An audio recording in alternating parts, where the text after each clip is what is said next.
What's happening? I tell you exactly what's happening. Welcome back to another Viking Views video. Current A6, that's what's going on. This is a little miniature review. Quick blast round it. Thoughts, opinions, what I think. What do you think? Let me know. A6 is going to be on the channel very soon as a full review.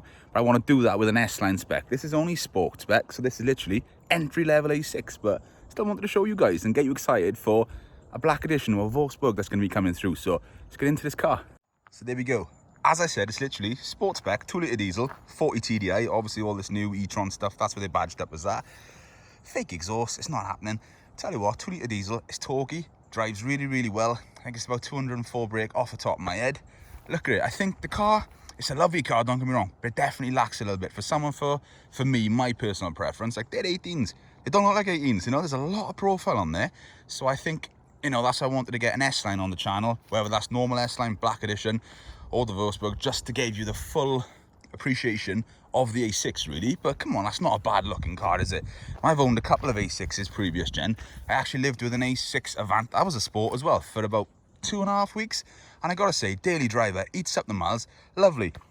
You know, you've got the Xenons on the front. Granted, you haven't got the big full LEDs like the S-Line ones do have, but it's got all the driver assist. You know, you've got all the new MMI touch in there. This particular car doesn't actually have the virtual cockpit, which does let it down a little bit in my opinion, but you know, that's just from me. I'm used to virtual cockpit now, so when I see dials, it's a bit like, oh right, okay. But just check that, that's not bad, is it?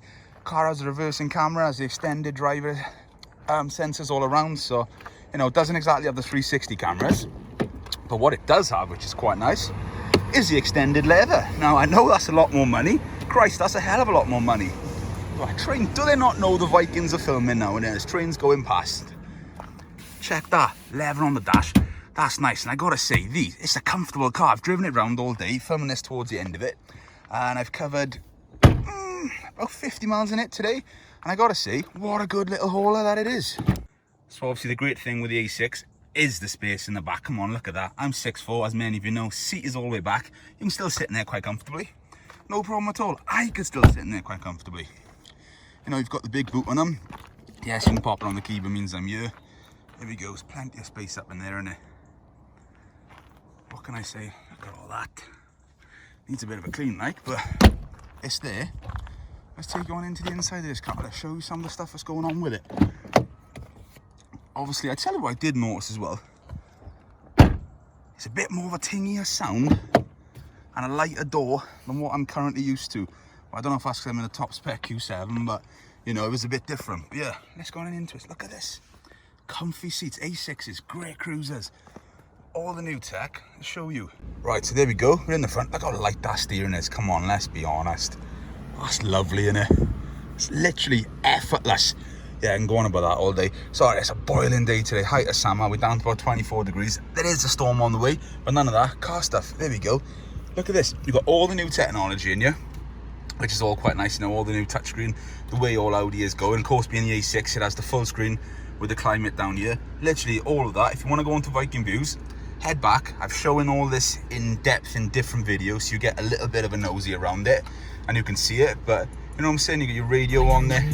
Let's not do that for YouTube. Kick us off. Then you know, anything you want, then it literally is there.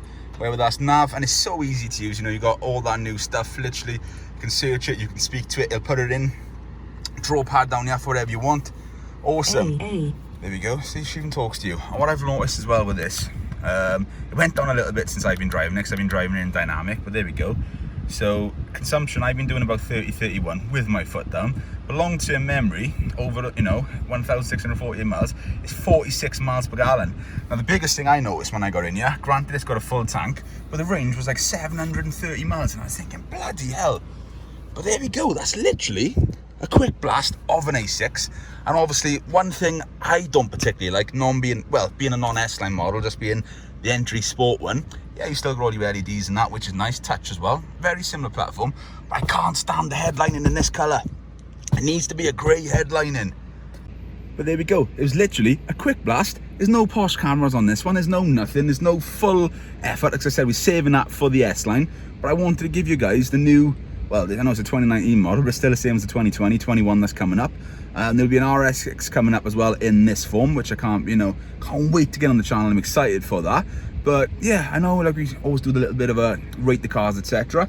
I'm going to go out there, give this one about a 5 out of 10, literally, simply because, right, that might be being a bit harsh as well, because it's a great car, it's comfy, it's quick to drive for a 2-litre diesel, it is quick, but it's just lacking that woof, you know what I'm saying? So, you know, the S-lines, etc., they're going to be up, you know, the more higher spec you get for me, that's when the score is going to come up, and, you know, I think I am spoilt with stuff, I'm privileged with stuff, but overall, what a little daily driver, and I've enjoyed driving it, true story. So, you know, that's as quick as easy as that. Like if you like, subscribe if you haven't, tell everyone. There's so much stuff on, there's so much diverse stuff, from the German cars to the American to the Japanese stuff, literally, hello there, literally to everything. So excited for it. Viking Views coming through every Tuesday, sometimes on a Thursday, sometimes on a Saturday, Sunday as well. We've been dropping the extra teasers. There we go, that's enough rambling. Boast.